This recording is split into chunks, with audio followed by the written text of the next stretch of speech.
Dans cette vidéo, je vais t'expliquer pourquoi tes prospects n'achètent pas quand tu parles de tes offres, parce que je vois énormément d'entrepreneuses qui font ce qu'on leur a dit de faire. Elles créent du contenu, parfois tous les jours. Elles postent des stories, elles sont quand même actives. Elles parlent de leurs offres, elles essayent d'expliquer un petit peu ce qu'il y a dedans. Et pourtant, il ne se passe absolument rien. Pas de DM, pas de demande d'appel, pas de vente. Et elles finissent par se dire que le problème, ça doit venir du prix, c'est trop cher, ou carrément d'elles-mêmes. Alors que dans la majorité des cas, le vrai problème, il est ailleurs. Je fais plus de 10 000 € avec mon contenu organique à seulement 22 ans, alors je sais de quoi je parle, et surtout, j'ai une audience qui est quand même relativement petite, environ 5 000 abonnés sur Instagram, ce qui est pas énorme. Je ne fais pas de publicité, je ne fais pas non plus de prospection, j'ai juste une stratégie de vente et de contenu qui me permet de déclencher naturellement les décisions. Et dans cette vidéo, je vais justement te partager les 5 vraies raisons qui expliquent pourquoi aujourd'hui tes prospects ne passent pas à l'action, même quand tu essayes de parler de tes offres. Et je peux t'assurer que si tu comprends les 5 points dont on va parler aujourd'hui et surtout si tu les appliques, tu vas comprendre exactement pourquoi tu bloques et surtout comment faire pour que tes contenus et tes stories ne soient plus juste vus, mais elles te ramènent des clients. De toute façon, tu vas voir, il y a un petit miro qui va apparaître à l'écran, comme ça ce sera pas trop chiant à regarder et surtout tu vas bien comprendre. Donc sans plus tarder, la première raison qui explique que tes abonnés ne réagissent pas quand tu parles de ton offre, c'est parce que tu ne l'as pas créé stratégiquement. Très souvent, ce que je vois chez les entrepreneurs que j'ai en appel chaque semaine, c'est qu'elles regardent ce que font les concurrents, elles voient qu'il y a des accompagnements, qu'il y a des programmes, des séances, elles créent quelque chose en fait qui va exister déjà sur le marché, ça ressemble à ce qui existe déjà, et donc elles vont un petit peu prendre ce que les autres ont fait, l'adapter à leur sauce, à leur approche, à ce qu'elles ont envie de dire, de faire, et ça va devenir leur offre. Mais le problème, c'est que derrière, il y a zéro stratégie. Ton offre existe, mais elle n'est pas pensée autour d'un angle précis, d'une structuration spécifique ou d'un mécanisme qui te rend vraiment différente. Et quand ton offre, justement, n'est pas construite stratégiquement, elle ressemble forcément à ce que les gens voient déjà ailleurs. Donc dans la tête de ton prospect, il va se passer quelque chose de très simple, c'est-à-dire qu'il va comparer. Il regarde ton offre, puis celle de quelqu'un d'autre, puis encore une autre, etc., etc. Et à partir du moment où ton offre, elle est similaire, elle semble du moins similaire à d'autres offres sur le marché, la personne va naturellement aller au moins cher, c'est logique. Et là, le problème, c'est que ton offre devient une option parmi tant d'autres.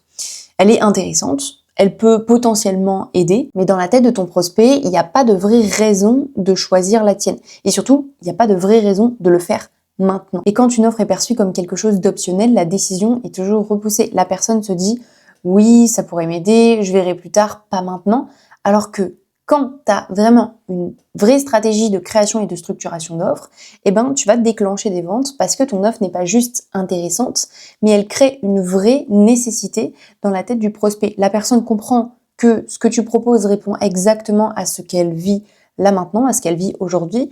Elle comprend pourquoi c'est important pour elle de régler ça et surtout, elle comprend pourquoi ton offre est la bonne solution pour elle maintenant. La deuxième raison, c'est que ton contenu aujourd'hui ne prépare pas à la vente. Et ça, c'est problématique. Beaucoup de personnes font du contenu, beaucoup postent du contenu pour donner de la valeur, éduquer, partager des conseils. Sauf qu'en fait, on s'en fout, tout ça. Clairement, je vais être honnête, on s'en fout. Parce que le rôle de ton contenu, c'est pas d'éduquer gratuitement tout Instagram, toute ton audience, ni de montrer que toi, tu sais des choses. Le rôle de ton contenu, l'unique rôle de ton contenu, c'est de faire évoluer la manière dont ton prospect voit sa situation. Il doit commencer à comprendre certaines choses qu'il n'avait jamais vraiment réalisées avant. Il doit lui faire prendre conscience de certains blocages qu'il a aujourd'hui, de certaines erreurs qu'il répète sans s'en rendre compte, du prix qu'il paie en fait aussi à continuer comme ça, et surtout qu'il existe une autre manière de faire, une autre manière de penser, une autre manière d'obtenir ce qu'il veut. Il doit commencer à voir que son problème n'est pas une fatalité, qu'il y a une explication à ce qu'il vit aujourd'hui et surtout qu'il y a une solution. Ta solution à toi, qui est ton offre du coup. Parce que tant que, justement, la personne, elle conscientise pas tout ça clairement, toi, t'as beau continuer à poster tous les jours, elle ressentira aucune urgence de changer. C'est pour ça qu'elle n'achète pas. La personne continue simplement de consommer ton contenu, elle regarde ce que tu fais, mais elle n'a jamais vraiment l'intention d'acheter chez toi un jour ou l'autre. Et c'est pas ce qu'on veut, c'est pour ça que si tu veux attirer des clients sur Instagram en postant du contenu, tu dois obligatoirement avoir une stratégie derrière, sinon ça sert à rien. Parce qu'un contenu construit stratégiquement va créer des déclics. La personne commence à voir sa situation différemment, elle commence à comprendre pourquoi elle est bloquée, elle commence à réaliser qu'elle ne veut plus continuer comme ça, et c'est à ce moment-là qu'elle est réceptive à une solution. Pas avant. S'il n'y a pas de stratégie, jamais elle sera ouverte à une solution. Ton contenu, le but, c'est qu'il vient préparer la décision.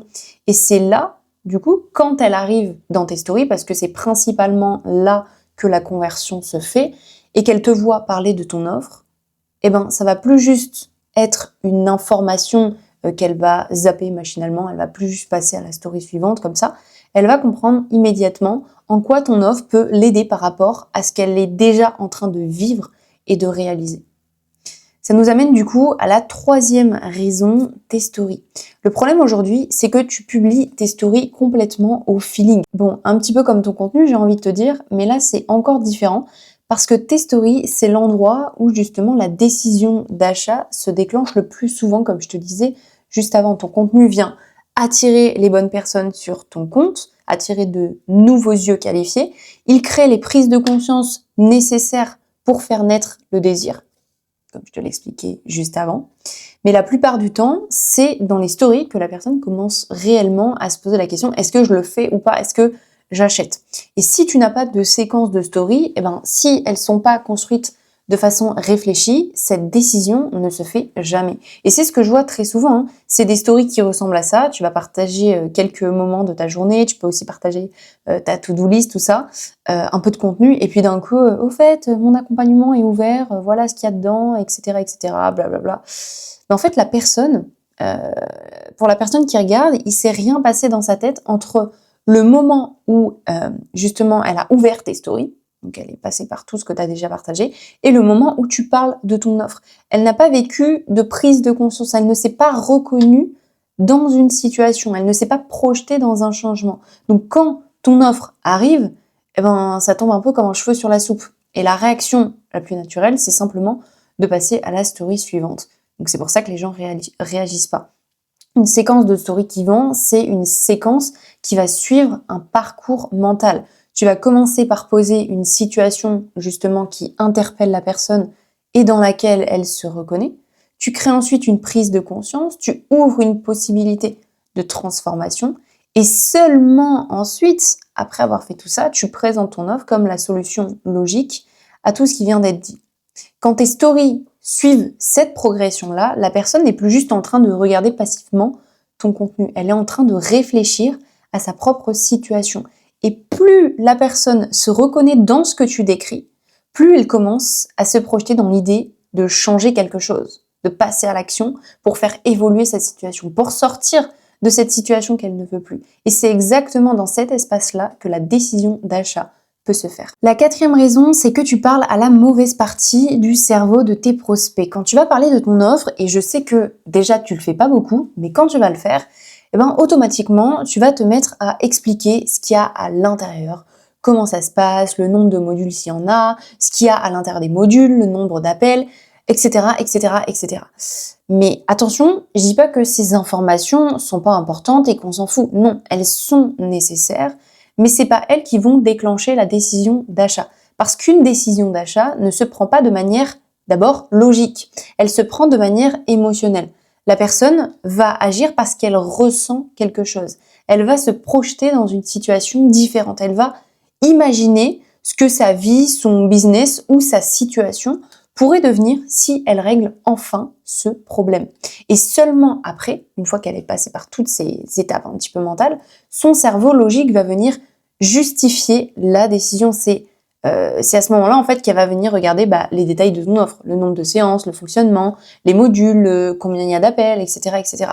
Mais ça vient après que l'envie d'acheter ait déjà été créée. Parce que le problème, c'est que beaucoup d'entrepreneuses font totalement l'inverse. C'est-à-dire qu'elles vont commencer directement par expliquer ce qu'il y a dans l'offre pour rassurer. Donc elles vont parler uniquement à la partie logique du cerveau, alors que la décision, elle n'est même pas encore créée. Donc la personne va comprendre que ce que tu proposes, bah, c'est cool, c'est intéressant, il y a pas mal de choses, tout ça, mais elle ne ressent rien de suffisamment fort pour passer à l'action. Donc quand tu parles de ton offre, ton rôle, c'est pas seulement d'expliquer ce qu'il y a dedans, ton rôle, c'est d'aider la personne, et ça c'est très important, tu peux te le noter si tu veux, c'est d'aider la personne à se projeter dans le changement que ça va créer pour elle. Qui elle va devenir, ce qu'elle va ressentir une fois que son problème ne sera plus là, ce qui deviendra enfin possible pour elle, alors que ça ne l'était plus avant, etc., etc. Parce que c'est cette projection-là qui déclenche l'envie d'acheter. Et enfin, la dernière raison qui explique pourquoi tes prospects n'achètent pas quand tu parles de ton offre, c'est ton propre rapport à la vente. Parce que même si on parle beaucoup de stratégie, de contenu, de psychologie d'achat, tout ça, la manière dont tu te sens quand tu vends influence énormément la manière dont ton offre est perçue par les autres. Beaucoup d'entrepreneurs ont encore énormément de croyances autour de la vente et tout ça c'est lié à des conditionnements, enfin bref, j'en parle dans une autre vidéo YouTube, tu pourras aller scroller un petit peu les anciennes vidéos. Mais voilà, elles ont peur de déranger, elles ont peur d'être insistantes, elles ont peur d'avoir en fait cette impression de forcer.